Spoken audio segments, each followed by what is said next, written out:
Ijeuwa. Governor. Ijeuwa, don't ever post my picture again. Don't mention Governor Eziokwu again in your mouth. Don't try it again. Or threatening, don't ever post my picture. Nonsense. You use that word on me. I'm over there again. Okay. Come by same I should not mention Governor Eziokwu again. I'm in my mouth. Don't try it again. Okay. I will not put your picture, but don't try it. I should not mention Governor Eziokwu again in your mouth. Openly again. Ndị Igbo ndewo nọkwa na Ijeuwa. I hope nu get voice note a. Ọ Governor Eziokwu kpọm na mgbede a ebe 2 minutes after 8 or 5 minutes after 8. Tata ka ọ kpọm bụ January 2025. I hope nu get voice note ya. Achọrọ m ka unu fugoro ịdị mmadụ a. Eji tinye picture ya na nke Ebuka Obi na Ijele. Ọ ya nwatiri ya na page ya. Ya nwatiri video ya, tinye picture Ebuka Obi, tinye nke Ijele. Governor Eziokwu achọ ka m jụọ gị ajụjụ. Ha metas ka Ebuka Obi kpọgoro gị si ga-etizi na picture ya na live video. Ha metas ka Ijele kpọgoro gị si ga-etizi na picture ya. Some of people need a picture ha na your page. Ha metas ka kpọgoro na phone si ga-etizi na picture ha. Ha metas ka ha gwa ga kpozi n'afa ha. Ọ ka ịfụ ka ndị mmadụ si adị.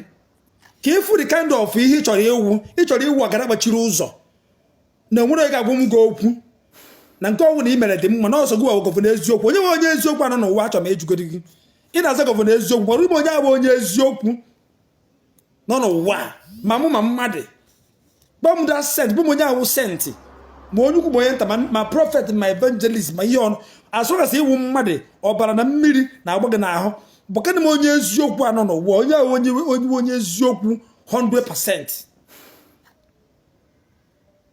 Ekwuru m okwu ka isi jee mee oge chika arrest nke some video ndị mmadụ ị na-ekwu maka ya ịkpọwa m na phone si mma amụkwa na anwa kpọọ afa gị Governor Eziokwu ma ọtị picture gị mana ị na-eti picture ndị mmadụ na-akpọgo gị si ga-etikwara picture ha mana ị na-akpọ afa ndị mmadụ wee mee analyze ị na-akpọ nwa agụ ata afịa afa wee kwuo ịchọrọ ikwu mmadụ na-akpọgo na phone chie gị nwana n'ikpọ m chie ma ebe ọ gee ntị the only thing ị ga-emekwa ịbịa mee arrest, that's all.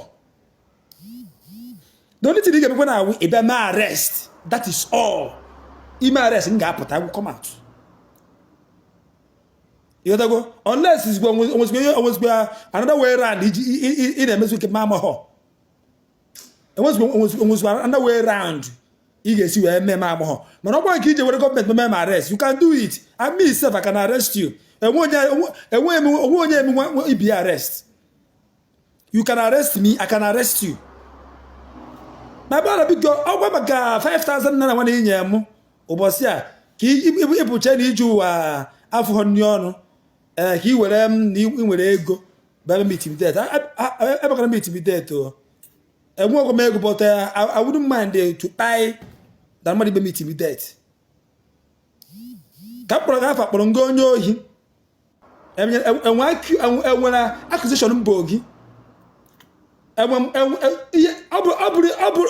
ihe display ihe kwuru iti ha ka n'obi si na iwu ọgụ Governor Eziokwu abụrụ ihe display ka m is it what you display ka m kwuru ịkpọọ m na phone chiwe m warning.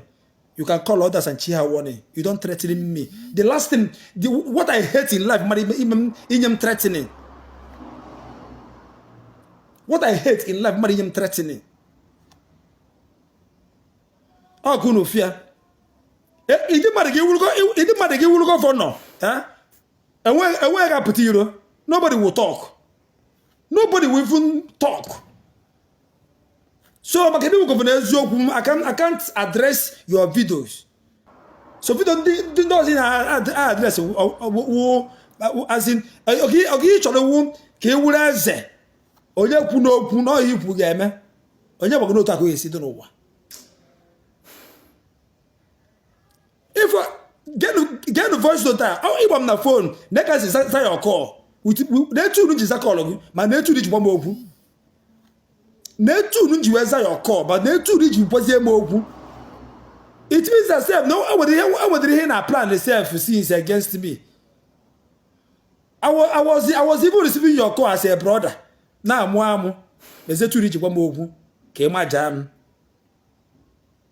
ha ma brọda nwekwa onye ga-anwụ n'ụwa a mbụ eluigwe mebie enwere afụbom onye nwụrụnụ afụbom onye nwụrụ n'ụwa a eluigwe si ebe ọ na-etikapụ daa mmehie ana onye nwụrụ anwụgo ịgosi ọnwụgodi anwụọ mụ life goes on ọ bụrụ onye ọra ka na-amakọ n'ọkpa na eji ọkwa m ego amakọrọ egwu ga-enwe m mmadụ mana you can't intimidate me Ijeuwa